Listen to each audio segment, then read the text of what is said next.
Hallo, schön, dass du eingeschaltet hast. Falls du mich noch nicht kennst, ich bin Patricia. Auf meinem Kanal findet alles rund um die Themen DIY, Upcycling, Nachhaltigkeit, Deko-Ideen und statt. Und ich freue mich, dass ich auch in diesem Jahr wieder dabei sein darf beim Hashtag Wir machen Weihnachten Adventskalender. Ja, und ich bin Türchen Nummer 3 und habe mir für heute überlegt, dass wir 3 hügelige DIY-Ideen machen, die relativ schnell und einfach gemacht sind. Ja, ich würde sagen, gar nicht lange schnacken. Am besten nimmst du dir auch eine Tasse Tee zur Hand, machst es dir richtig gemütlich und schaust mir ein bisschen über die Schulter. Ja, und dann würde ich sagen, wir starten direkt und wir sehen uns am Schluss nochmal. Also bis gleich, viel Spaß dabei. So, ich habe hier mal ein bisschen das Material aufgebaut, was ich jetzt verwenden werde. Ich habe hier verschiedene Papiere, du kannst aber auch zum Beispiel Stoffreste oder so verwenden. Dann habe ich eine Schere. Ich habe jetzt hier doppelseitiges Klebeband. Besser wäre hier allerdings einfach ein Klebestift, habe ich aber gerade nicht zur Hand. Dann habe ich hier eine kleine Zypresse. Die habe ich schon in einen kleinen Topf eingepflanzt und ich habe die so eingepflanzt, wie du siehst, dass sie ein bisschen weiter hinten sitzt, sodass ich hier vorne ein bisschen Platz habe zum Dekorieren. Und dann habe ich hier mir eine Kiste Moos besorgt, allerdings nicht im Wald, sondern bei einem Blumenhändler meines Vertrauens. Soll man ja nicht im Wald pflücken. Und dann habe ich hier verschiedene Stoffbänder mit Sternen. Ich werde wahrscheinlich das hier mit den großen Sternen verwenden. Mal schauen. Und dann habe ich hier noch eine kleine Lichterkette, ein paar Holzspießchen und Pappreste. Also hier habe ich dann von so einem Karton einfach ein bisschen abgeschnitten. Davon haben wir ja in der Regel kurz vor Weihnachten mehr als genug. Ja, und das sind erstmal alle Materialien, die wir brauchen. Und dann können wir auch schon direkt loslegen mit DIY Nummer 1. Und zwar machen wir jetzt kleine Häuschen für mein kleines hügelige Dorf im Blumentopf. Und das kannst du dir natürlich vorzeichnen. Ich schneide das jetzt einfach frei Hand aus, weil ich das auch gar nicht zu akkurat haben möchte. Ist übrigens auch eine schöne Idee, die du mit Kindern machen kannst. Die können die Häuser ja zum Beispiel auch bemalen und musst dann nicht mit Papier bekleben. Also da bist du ja völlig frei. Und das ist ja wirklich auch eine ganz einfache Form. Und wie gesagt, ich schneide das auch gerne so ein bisschen asymmetrisch, ein bisschen schief zu. Ich finde, das hat dann so ein bisschen mehr Charme. Dann habe ich auch schon mein erstes Häuschen. Und dann, wie gesagt, also mit dem Klebestift wäre es jetzt ein bisschen einfacher. Habe ich jetzt irgendwie nicht zur Hand. Und deswegen arbeite ich jetzt hier mit doppelseitigem Klebeband. Ich nehme hier mein Schutzpapier ab. Also das ist auch ein ziemlich schnell gemachtes DIY. Wie gesagt, was man auch toll mit Kindern machen kann. Und dann nehme ich mein Papier und klebe da jetzt mal so mein Häuschen auf. So, und jetzt schneide ich mir das aus.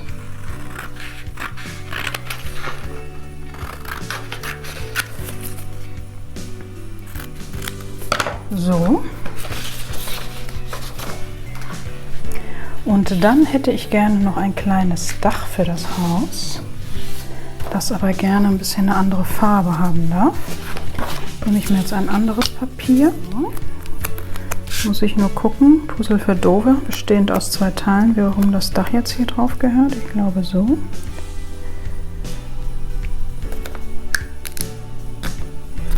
So. Und du siehst, ich habe das jetzt auch so ein bisschen schiefer zugeschnitten und ich finde, das hat einfach ein bisschen mehr Charme. Ich kann mir auch vorstellen, dass das ganz süß aussieht, so als Lebkuchenhäuschen, wenn man dann den Kantor vielleicht noch ein bisschen bräunlicher anmalt. Ich kann mir vorstellen, dass das auch ganz süß aussieht. Und jetzt mache ich mir so kleine Sprossenfenster, indem ich mir einfach Quadrate zuschneide und dann brauchen wir noch eine Tür.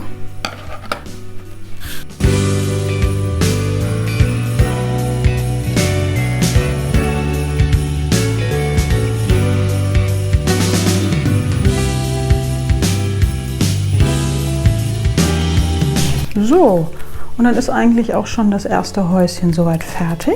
Und da bastle ich jetzt einfach noch ein paar und dann haben wir so ein kleines Dorf zusammen. Da sind meine anderen Häuschen. Hier habe ich mal so ein bisschen ein längeres gemacht. Man könnte auch eine kleine Kirche machen, also da bist du völlig frei. Und dann habe ich ja hier meine kleinen Holzstäbchen und die klebe ich jetzt einfach hinten auf meine Häuschen auf. Mit da einen Klecks Heißkleber drauf und presse den Stiel drauf. Das sind ganz normale Schaschlikspieße oder wie die heißen. Die kriegst du auch überall zu kaufen. Und dann hole ich mal mein kleines Töpfchen mit meiner kleinen Zypresse. Und so würde das natürlich nicht so schick aussehen. Deswegen werden wir das Ganze mit ein bisschen Moos ein bisschen abdecken.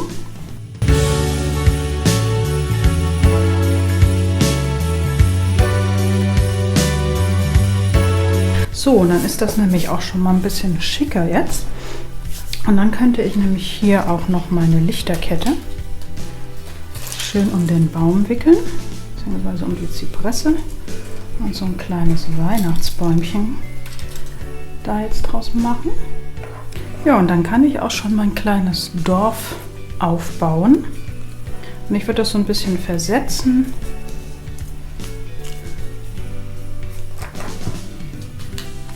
Ein paar vorne, ein paar hinten. Und auch ruhig auf unterschiedlichen Höhen. Die Häuser ja auch unterschiedlich hoch gemacht, damit das so ein bisschen Dreidimensionalität kriegt. Und das hier kann ich ein bisschen kürzen.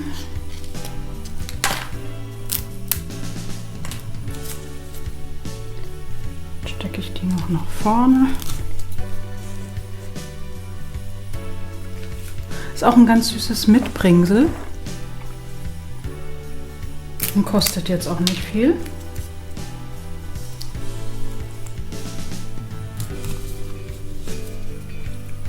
So.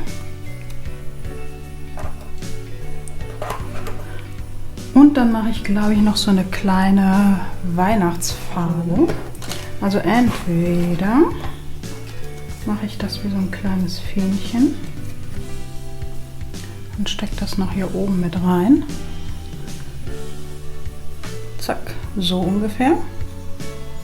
Oder man macht es unten, bindet das mit dran. Und schau noch mal, dass ich hier eine kleine Ecke reinschneide. Sieht dann auch immer noch ein bisschen netter aus.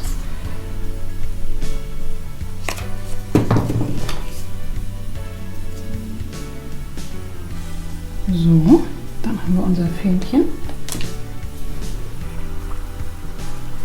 Und das packe ich jetzt hier oben mal rein. Und binde dann hier unten noch meine kleine Schleife drum.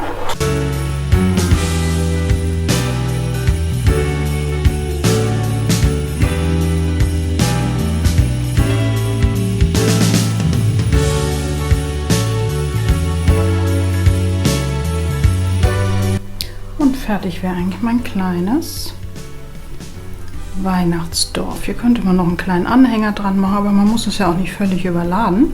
So finde ich das eigentlich ganz hübsch.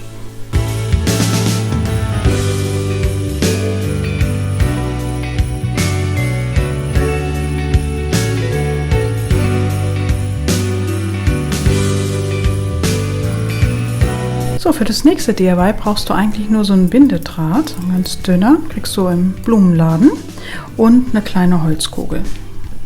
Und dann legen wir los, indem wir erstmal eine Schlaufe biegen. Und hier brauchst du gar nicht so viel Draht übrig lassen.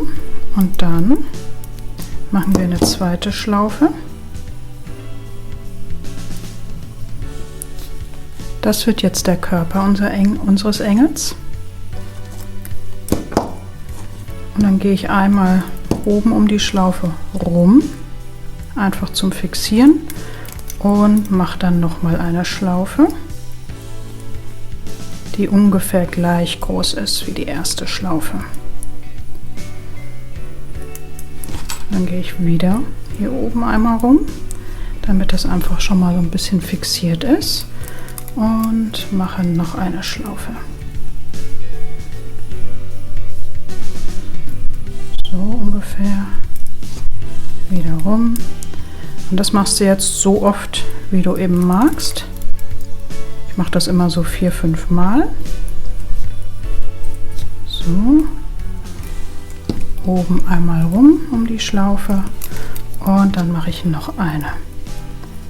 Dann kann ich mir das unten immer so ein bisschen zurechtzupfen. So. Dann haben wir schon mal unseren Körper. Jetzt kommen die Flügel. Dann mache ich einmal eine Schlaufe. Und auf der anderen Seite mache ich auch eine Schlaufe. So. Und dann gehe ich noch mal rum. Mache noch mal eine Schlaufe. Gucke, dass sie wieder so einigermaßen gleich groß ist. Und mache dann auf der anderen Seite auch eine Schlaufe. Ich halte das jetzt immer schön hier in der Mitte fest, wo mir die Drähte zusammenlaufen, damit das mir da nicht aufspringt. Und biege mir das zwischendurch immer wieder zurecht. Dann mache ich noch eine Schlaufe.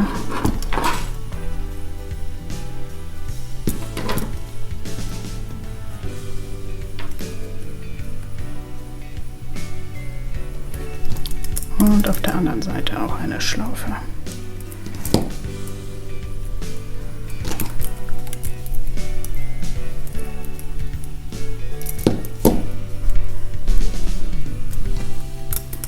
So, dann haben wir auch unsere Flügel. So, und dann kann ich mir das hier abschneiden, das Drahtende. Jetzt halte ich das wieder in der Mitte fest, gucke, ob alles soweit passt. Und dann nehme ich mein eines Drahtende und führe es einmal durch die obere Schlaufe durch und stecke es unten in die Schlaufe rein und ziehe es einmal fest. Jetzt fixieren wir unseren Engel nämlich und dann gehe ich einmal durch den einen Flügel und stecke es durch den anderen Flügel wieder durch den Draht. Und dann das gleiche noch einmal und immer gut fest anziehen und nochmal durch die beiden Flügel.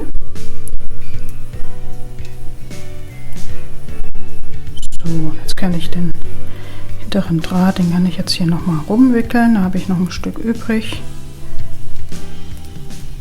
So, und auf der Rückseite drücke ich den so ein bisschen an.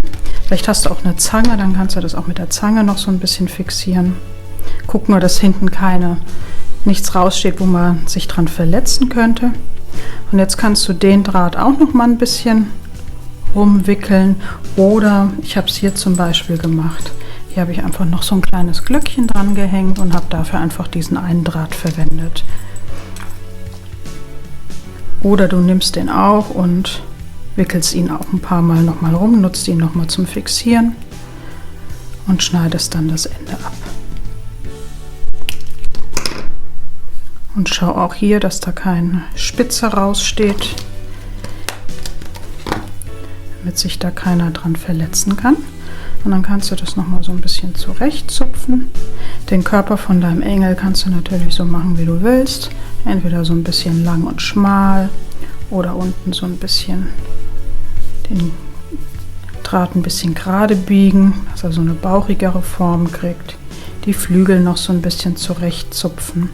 Und dann nehme ich den oberen Draht und drücke den so ein bisschen zusammen und nehme dann meine Holzkugel und stülpe die dann über die Schlaufe. Und oben die Schlaufe, die mache ich einfach wieder auf und drücke die so ein bisschen auseinander. Und dann sitzt die Kugel nämlich fest und kann nicht mehr ausspringen. Und dann hast du hier auch eine wunderbare Aufhängung, an der du dann eben zum Beispiel einfach ein Stück Faden anbinden kannst. Das ist eine ganz süße Idee, um Geschenke zu verzieren oder auch in den Baum zu hängen oder ins Fenster oder an einen Kranz. Also da kann man einiges mitmachen und das ist wirklich ganz, ganz schnell und einfach gemacht.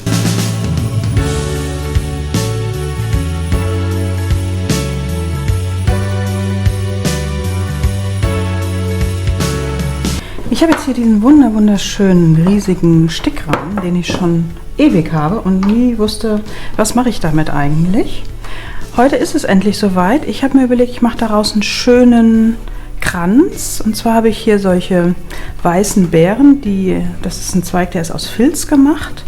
Und hier habe ich so Eukalyptuszweige, die ebenfalls aus Filz gemacht sind. Da habe ich mir gedacht, ach, das ist doch vielleicht auch eine gute Idee, daraus einen Kranz zu machen, den ich einfach für die nächsten Jahre verwenden kann, der sogar haltbarer ist als ein Trockenblumenkranz. Und das Gute ist, das ist innen mit Draht. Das heißt, ich kann das Ganze auch noch gut biegen. Und werde das jetzt hier versuchen, so ein bisschen um den Kranz oder um den Stickrahmen rum zu drapieren und dann irgendwie zu fixieren. So einen richtigen Plan habe ich jetzt noch nicht, aber der entsteht ja meistens beim Machen.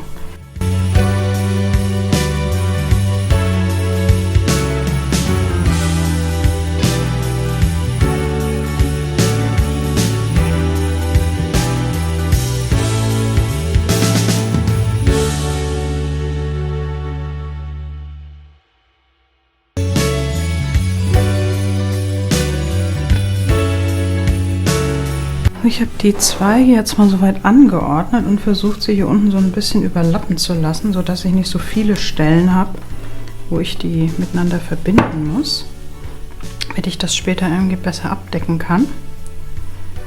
Und das binde ich mir jetzt mal fest.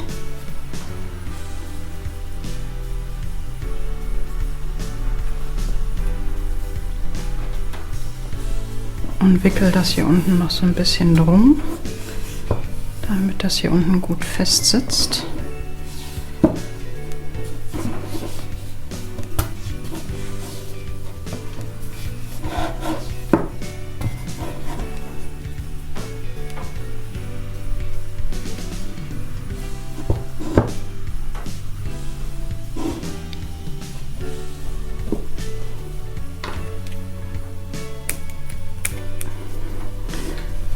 So, jetzt habe ich hier ein Stück Wollfilz gefunden, was auch noch farblich ganz gut passt.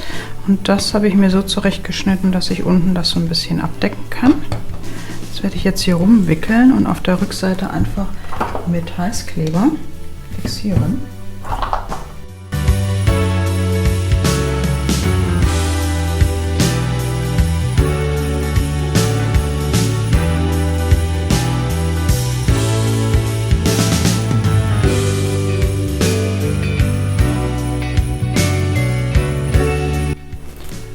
Und jetzt habe ich mir überlegt, ich habe hier noch diesen wunderschönen Kunstlederstern und den werde ich mir jetzt hier noch dran befestigen und dann ist auch mein kleiner Filzkranz fertig.